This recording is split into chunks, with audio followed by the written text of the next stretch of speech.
but it's got a much better throttle response. Off idle, much more. I guess it's the degrees of turn and the responsiveness of the throttle, how quickly it comes in nice and predictably. Now, if the other one was like this, it'd be really awesome. I think it's really hard to complain about this as a beginner bike. It has very modest power off idle. You can rev the hell out of it. The only thing that's really difficult about it is the riding position. You have to get used to riding it like this. It's not easy. I mean, I'm pretty far over, but the engine is so mellow, it's crazy. The one thing I like about the R6, I have to admit, you know, from the first time I rode it, I was like, wow, this thing's really twitchy, and the brake's really steep. It's most modern bikes are much more aggressive than my old bike was, you know, my FT1200. So in terms of the rake,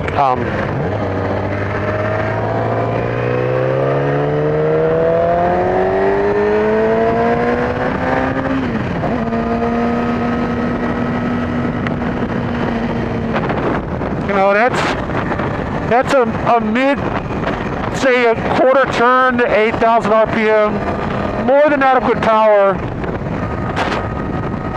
One thing I don't like is the kickstand is right where my toe is when I'm sitting up.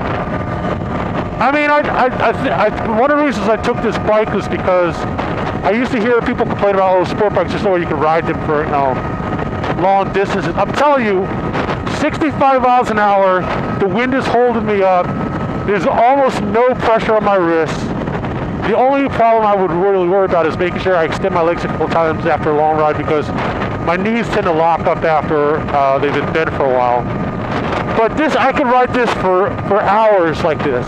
There's a little bit of tension in my back because I'm holding myself up a little bit with my back, but there's no pressure on my wrist. I'm just like holding on to just holding on to the handlebars, and I don't have to pull myself. Like my bars, my ZX12 are too high, and I have to pull myself forward.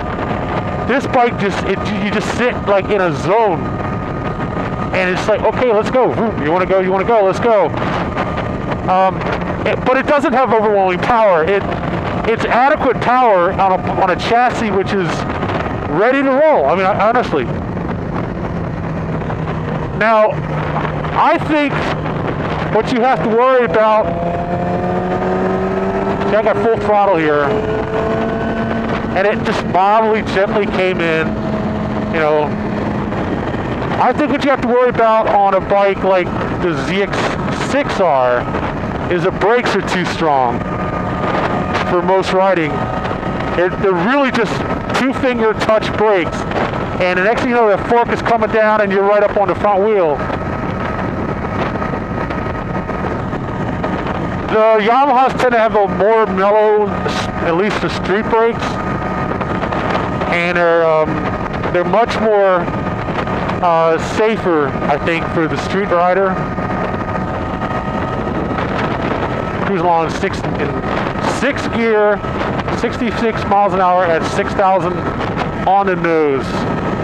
It's a little high, especially, you know, I guess normal for 600.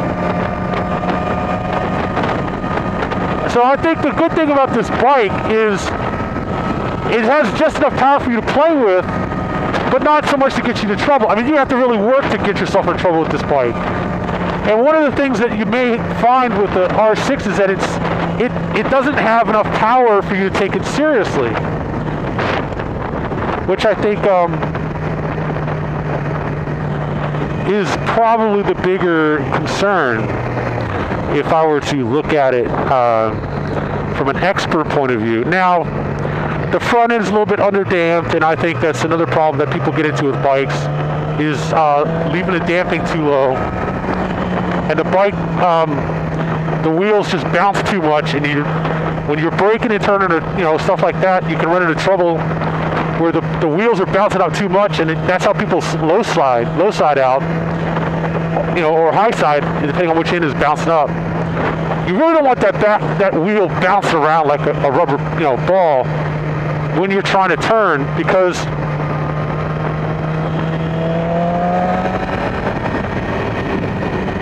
you need it on the ground. And I'd much rather the bike bouncing on a bump than pogoing, bouncing up and down, because the wheels are underdamped. So I'm a big fan of slightly over damping the bike to get the wheels under control, keep them under control. And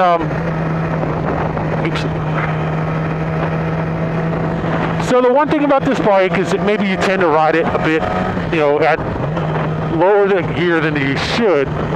But I don't complain about that. It's nice to know that it has the power and it also is geared long enough. So if I'm on a straight road like this, I can go, okay, fine, I'll cruise at 5,000 RPMs instead.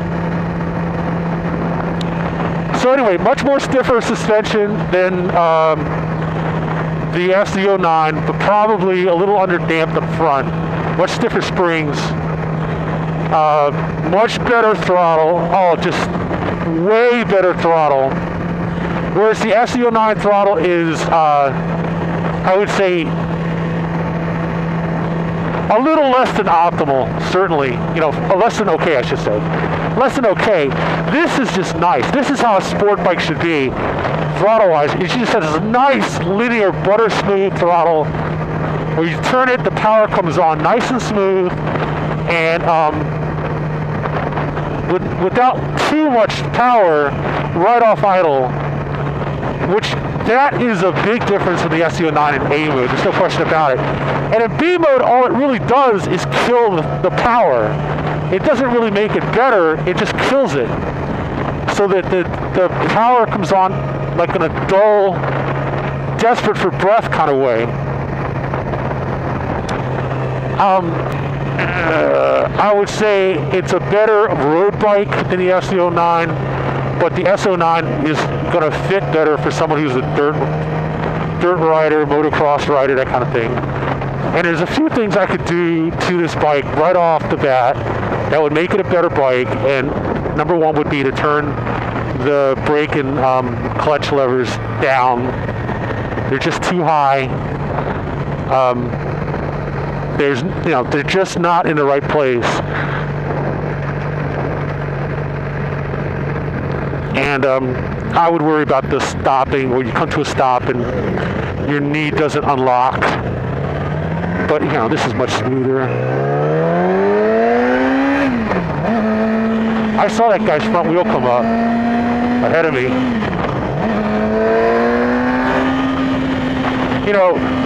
This is a bike you have to ride into trouble. It's not going to take you to trouble. It's not going to put you there. Let's put it that way. You have to ride it into trouble. And I'd get rid of that side stand, or at least do something with the lever where it's just in the way it is right now.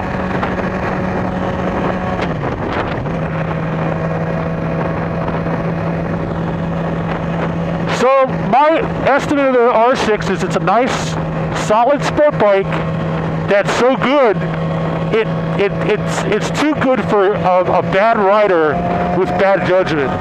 And it can easily get you into the weeds if you don't respect its potential and you don't have the skills to handle that when it gets there.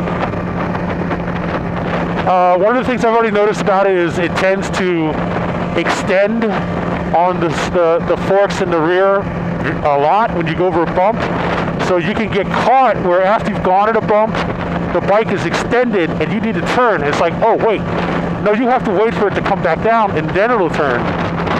And if you don't respect that responsibility on your rider part, you'll find yourself, the bike won't be ready to turn when you're ready to turn. Let's put it that way. But that just goes to common sense when you're riding. You have to give the bike, you can't ride it to the edge, especially not on the street. You don't ride to the edge of control. You give yourself a couple of feet, some feet in the turns. You give yourself, 10 miles an hour in the corners, things like that. as opposed to riding it right up to the damn edge all the time, especially on the street, and just getting caught out by the slightest little bad coincidence.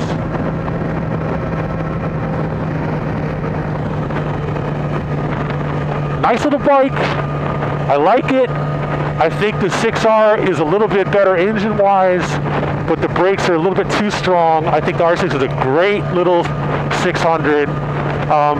The Gixxer is a little higher, better riding, a little bit better riding position, a little bit more mid-range, but not necessarily what you want on a sport bike. Especially a small sport bike, is a lot of mid-range power. I mean, I'm just going to skip. You know, I'm sure everyone behind me was looking at it. I had front end sliding a little bit coming into that turn. And like I said, it's a matter of knowing when to let go of the brake and turn, and not try to get the bike stopped and then turn. You just got to know when to let it go, and know not to get panicky when it starts sliding around a little bit on you. There's a little gravel there, and I was on the paint, and I was coming a little hot, a little steep, and oh, look, they're taking us on a bonus ride. Like I said, not a bike.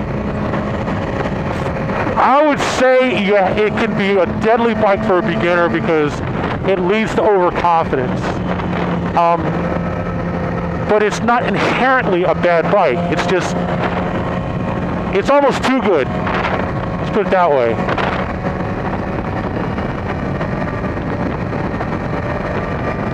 Now 6R, man, right there, it would have stopped in like 15 feet, and I don't think there would have been a problem. And the only problem is jumping on the brakes too hard, and then the thing just doing a stop right there. Instead of coming on the controlled stop. The thing about the 6R is you gently caress the brakes with your fingers. The front end dives down, it brakes like boom, and you have to just be ready to hold yourself up for that. You have to be ready for it. You have to know what's going to happen to be able to handle it. Otherwise, it's too much. It's this, okay, I'm 3-fingering the front brake right now. Bring it down. I'm waiting for this guy to finish his apex. There's another guy trying to stop. Look behind him, so give him some space. We'll come out of here. Straighten the bike up. Okay. You just have to know how to ride, man, and ride under control.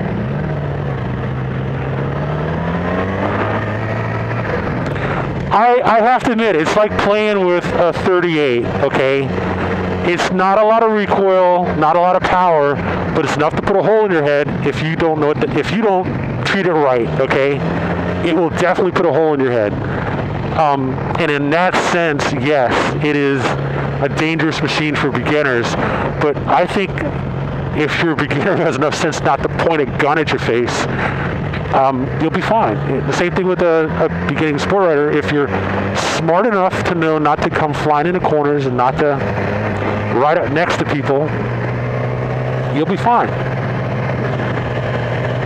The trick is learning what is a good speed to come into a corner, when to let off the brakes. And yeah, I think that's probably something you want to either learn, a lot of solo riding before you get on the street, or on another bike that has a little bit more mass than this one.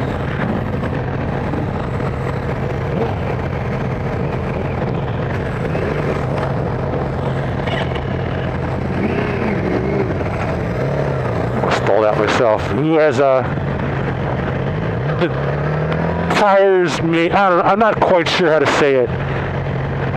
Because a bike that isn't as good as this one just isn't a good bike. It's that simple, and I'm not sure I'd want a beginner to start riding on a bike that's bad, just because an R6 can be too much for it.